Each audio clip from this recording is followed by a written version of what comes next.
What if I told you the 2008 financial crisis didn't start with bad mortgages, greedy bankers, or reckless Wall Street bets?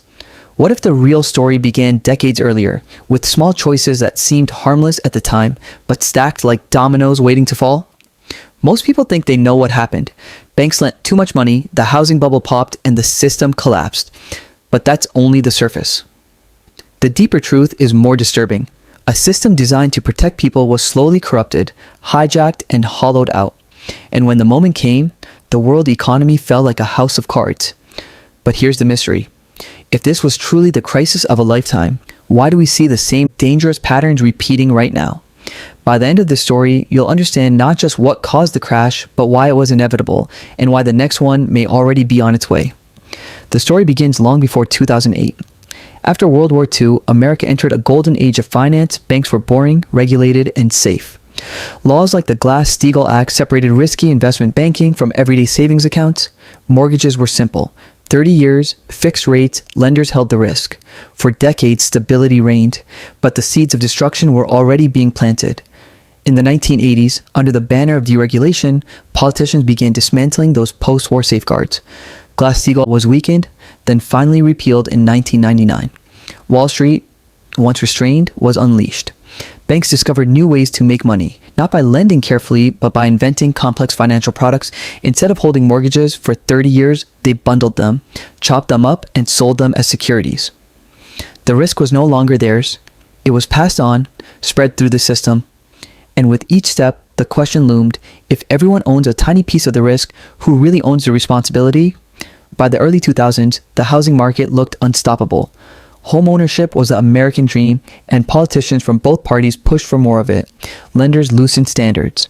Suddenly, you didn't need perfect credit or even proof of income to buy a home. These risky loans became known as subprime mortgages. But instead of rejecting them, Wall Street turned them into gold. Here's how it worked. A lender gave a shaky borrower a mortgage.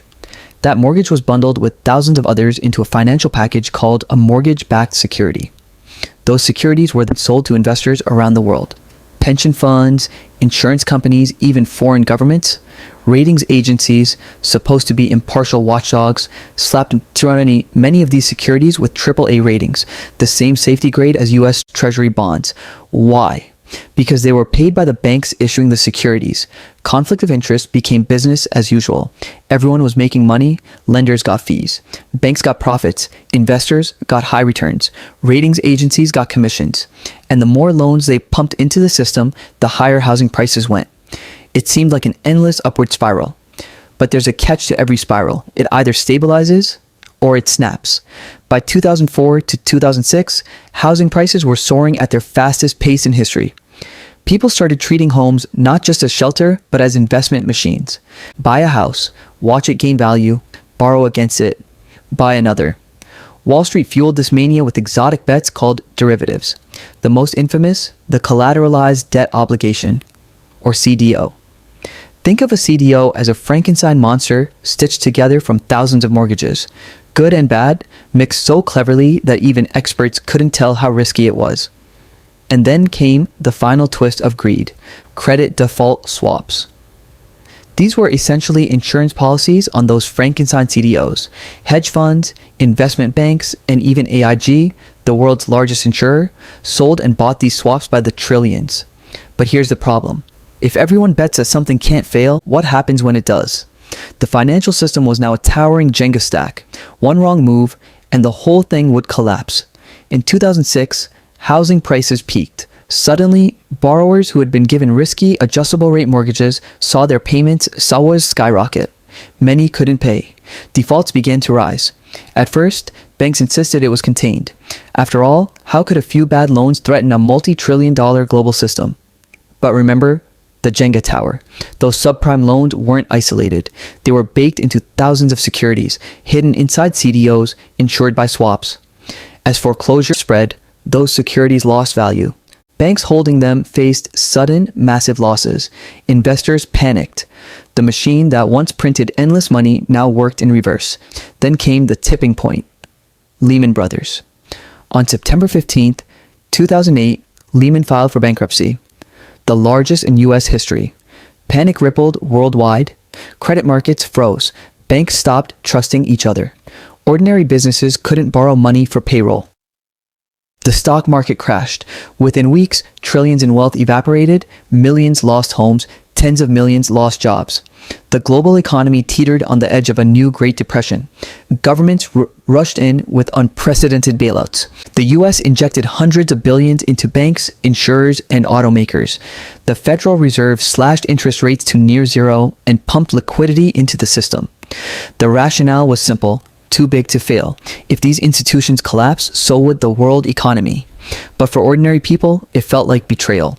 Wall Street, whose recklessness caused the crisis, was saved. Meanwhile, families lost homes, savings, and stability. The recovery was uneven. Stock markets rebounded quickly. Corporate profits soared again. But wages stagnated. Wealth inequality widened. The very people rescued by taxpayers soon returned to record bonuses. And the question remained, were the lessons learned, or were the seeds of the next crisis already planted? In the aftermath, leaders promised reform. The Dodd-Frank Act of 2010 introduced new regulations, stricter capital requirements, stress tests for banks, and oversight of derivatives. But Wall Street fought back. Lobbyists chipped away at reforms. Many rules were weakened, delayed, or rolled back. The rating agencies kept their power. Too big to fail banks only got bigger. And the deeper causes, greed, short-term profit obsession, a political system tied to financial donations, remained untouched. The machine didn't disappear. It simply reloaded. Here's the uncomfortable truth. The patterns are repeating. Today, global debt is at record highs, over $300 trillion. Housing prices have once again soared in many countries. Risky loans, though renamed, are back. And shadow banking, the unregulated financial system outside traditional banks, is larger than ever. In 2021, meme stocks and cryptomanias echoed the same speculative frenzy of the housing bubble. Investors poured billions into assets they barely understood, fueled by easy money and low interest rates. Even more shocking, since 2008, the top 1% have captured nearly all the wealth gains, while the bottom half still struggle. Inequality is not just a social issue, it's a financial time bomb. The warning signs are flashing. And yet, once again, most people believe this time is different. But history whispers a harsher truth. It never is. So what should we learn from the 2008 financial crisis? 3 takeaways stand out. Takeaway 1. Complexity hides risk. When financial products become so complicated that even experts can't explain them, danger is lurking. The crisis wasn't just about mortgages. It was about layers of hidden bets. Takeaway 2. Incentives drive behavior. Bankers didn't wake up wanting to crash the world. They followed incentives. Bonuses for short-term profits, ratings tied to fees, politicians rewarded for growth, change the incentives, and you change the outcome. Takeaway 3. Crises don't end, they mutate. 2008 wasn't an isolated event. It was part of a cycle. Boom, bubble, bust, bailout. Unless the root causes, greed, deregulation, inequality, are addressed, history will repeat. And here's the open question. Are we any better prepared today? Or are we once again dancing on the edge of a bubble, convincing ourselves the music will never stop? Because if the past has taught us anything, it's this. The crash doesn't come when people expect it. It comes when they believe it can't. If this story opened your eyes, don't let it end here. Share this video with someone who still believes 2008 was just bad luck. The more we understand history, the less likely we are to repeat it. And if you want more deep dives into the hidden forces shaping our world, make sure to subscribe, turn on notifications, and join me for the next story.